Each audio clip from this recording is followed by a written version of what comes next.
कौन से वो लोग हैं, और अक्सर आप ऐसे लोगों से दो चार भी होते हैं जिनके लिए घर सिर्फ चार दीवारी तक सीमित नहीं है। वो घर सिर्फ इसलिए नहीं चाहते हैं कि उनकी ज़रूरत है, वो घर इसलिए चाहते हैं कि वो लोग से कह सकें कि हम एक मैंशन ओन करते हैं, या हम एक 4 बेडरूम ओन करते हैं, हम एक डुप्ले ओन करते हैं। स्टूडियो अपार्टमेंट की नहीं भी ज़रूरत है तो स्टूडियो अपार्टमेंट भी ओन करते हैं। तो ये एक ऐसी अनएंडिंग डिमांड है, या यूँ कहेंगे ख्वाहिश और चाहत है, जो कई बार बहुत गहरा डेंट आपकी जेब पर डालती है। आप ईएमआई से घिर जाते हैं।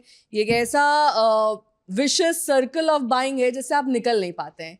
कब और कहाँ ऐसा होता है? एक्चुअली आपके प्रोग्राम का जो नाम है प्रॉपर्टी से फायदा, मैं वहीं से शुरू करता हूं। प्रॉपर्टी से फायदा है या नहीं? हाँ, फायदा है। सवाल ये उठता है कि ये फायदा किसका है? सेंटर को जीएसटी मिल रहा है, स्टेट गवर्नमेंट को स्टैंप ड्यूटी मिल रहा है, ब्रोकर को कमीशन मिल रहा है, बिल्डर सबसे बड़ा प्रॉफिटियर है ही, और साथ में साथ बैंक का अपना प्रॉफिट है कि वो होम लोन पे इंटरेस्ट कमा रहा है। लेकिन मुझे एक बात का जवाब अभी तक नहीं मिला है कि एक आम घर खरीदार का क्या फायदा है घर खरीदकर। एक जो कल्चरल कंडीशन कर दी गई है सबको कि आपको घर खरीदना है, और ये कल्चरल कंडीशन के पीछे दो चीजें हैं। अगर हम हिस्टोरिकली देखें एक जनरेशन पहले, तो हमें कहा जाता था कि नहीं, एक अपनी प्रॉपर्टी होनी चाहिए, जायदाद होनी चाहिए।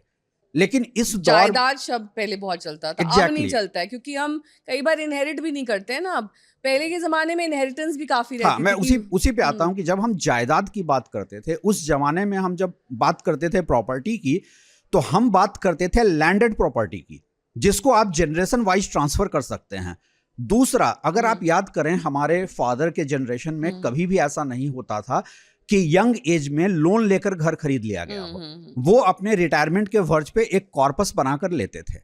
अब वही इमोशन बिल्डर का इतना स्ट्रांग इकोसिस्टम है, इतना स्ट्रांग उनका नैरेटिव है कि वो वही इमोशन आज की जनरेशन को ट्रांसफर कर रहे हैं। वो नैरेटिव क्या होता है? यू मीन एडवर्टाइजमेंट्स होते हैं, या वर्ड ऑफ माउथ पब्लिसिटी होती है? हमने सुना है ये प्रोजेक्ट बहुत अच्छा है, पूरा का पूरा जो आपके कानों में शब्द जाता है, जो आप पढ़ते हैं, वो आप समझ लें कि बिल्डर का एक स्पॉन्सर्ड ये होता है। मैं नाम नहीं ले सकता हूं किसी का, लेकिन मेरे पास भी ऐसे भी लोग आते हैं कि आप हमारे इंडस्ट्री के इमेज मेकओवर के लिए क्या कर सकते हैं और उसके लिए आपका प्राइस टैग क्या है।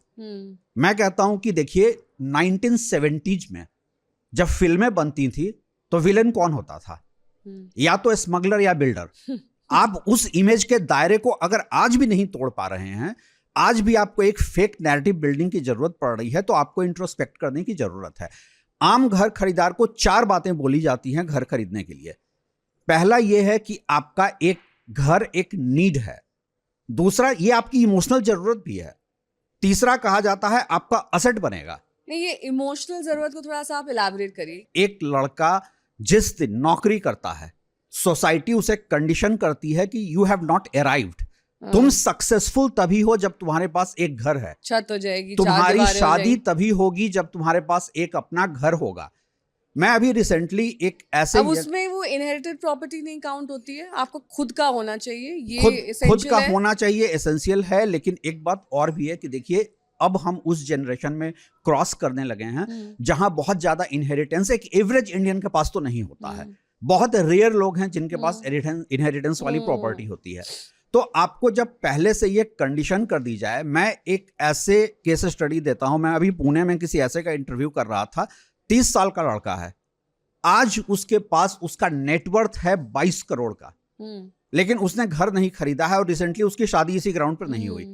वो मुझसे कहता है कि मैं जिस 2.5 करोड़ के घर में रहता हूं, मैं 2% के उसके इंटरेस्ट पे रह रहा हूं। और मैं आपसे पूछना चाह रही थी क्योंकि उसमें कई बार कैलकुलेशंस अगर इन्वॉल्व होते हैं। मैं पूरा कैलकुलेशन आपको बता दूंगा कि ये जो चारों फैक्टर जो है कि असेट बना रहे हैं, और हम पहले असेट पे आ जाते हैं। जब आप असेट की बात करते हैं तो आपका असेट में असेट क्वालिटी होनी चाहिए, राइट? मैं कहता हूं एक यंग लड़का है जिसने आज एक घर खरीद लिया, अभी अभी वो नौकरी कर रहा है, 1 करोड़ से नीचे आज कोई प्रॉपर्टी कहीं भी अवेलेबल नहीं है। उसके लिए 20% का डाउन पेमेंट बहुत बड़ा चैलेंज है। और वो 20% नहीं है, उसके ऊपर जीएसटी है, उसके ऊपर स्टैंप ड्यूटी है, उसके अलावा और मूविंग कॉस्ट है। तो ये 30-35 लाख, अभी जो आपने इनहेरिटेंस की बात की, तो वो अपने इन लॉज से हेल्प ले रहा है, अपने पेरेंट्स से हेल्प ले रहा है, किसी तरह वो एक घर खरीद रहा है। अब मैं पूछता हूं कि आप जिसको असेट कह रहे हैं उसमें असेट क्वालिटी है? आपकी फैमिली में आज अगर एक मेडिकल इमरजेंसी हो गई, वो 1 करोड़ का घर जिसके लिए आपने 1.25 करोड़ रुपए खर्च किए हैं, क्या आप 80 लाख में भी बेच पाएंगे? तुरंत तो मनी नहीं वो लिक्विडेट होता है, पहली बात लिक्विडेट block नहीं हो होता जाता है, है। दूसरी बात अगर वो लिक्विडेट भी होता है तो डिस्ट्रेस सेल में चला जाता है। तो जब आप Right. कहते हैं कि असेट, तो एक असेट में असेट क्वालिटी होनी चाहिए। उसके बाद दूसरी बात कही जाती है कि एक इन्वेस्टमेंट इसी बहाने हो जाएगा। जब हम इन्वेस्टमेंट की बात करते हैं तो इन्वेस्टमेंट में हमें 2 चीज देखना होता है। एक होता है ROI, दूसरा होता है मेरे पैसे का अपॉर्चुनिटी कॉस्ट। नॉर्मली आपको, अभी मैं यहां आते हुए मैं मोबाइल पे देख रहा था, मेरे एक पॉडकास्ट पे किसी का कमेंट है, ऐसे लोगों की बातें सुनकर मैंने घर नहीं खरीदा। 2017 में जो घर 1.3 CR का था, आज 2.6 CR डबल का हो है, गया। डबल हो गया। और मैं मन ही मन हंस रहा हूं। मैं, अकाउंटिंग का एक रूल 72 होता है कि आप कितने समय में पैसा डबल करते हैं। तो 2017 से अगर 17 से अब तक हो 25 गया। के बीच 9 में years हो गए। 9% का CAGR रिटर्न आता है। ठीक, अब देखिए 2 चीजें हैं। एब्सोल्यूट टर्म्स में आप देखेंगे तो आपको लगेगा पैसा तो डबल हो गया। यहां पे CAGR रिटर्न जो है 9% का है। आपने बोरो किस रेट पे किया है? उस प्रॉपर्टी का मूविंग कॉस्ट क्या था? तो अगर आप 8.5% पे बोरो कर रहे हैं, उसके ऊपर मूविंग कॉस्ट है आपका, तो आप प्रॉफिट में है या लॉस में? तो इससे दूसरी अच्छा बात, तो इतना पैसा मैं गोल्ड में लगा देती तो मैं आज उसी पे आ रहा हूं कि 1.5 अपॉर्चुनिटी लाख कॉस्ट। पर 10 ग्राम्स है। आप देखिए 2017 में, मैं वही कमेंट पढ़ने के बाद मैंने गोल्ड का रेट चेक किया कि उस समय गोल्ड 31,000 का रेट था। 31,000 35,000 के राउंड नहीं, था। 30 कोविड के पहले 35 गया 2017 में, था। हाँ। तो ये 2017 में 31,000 था।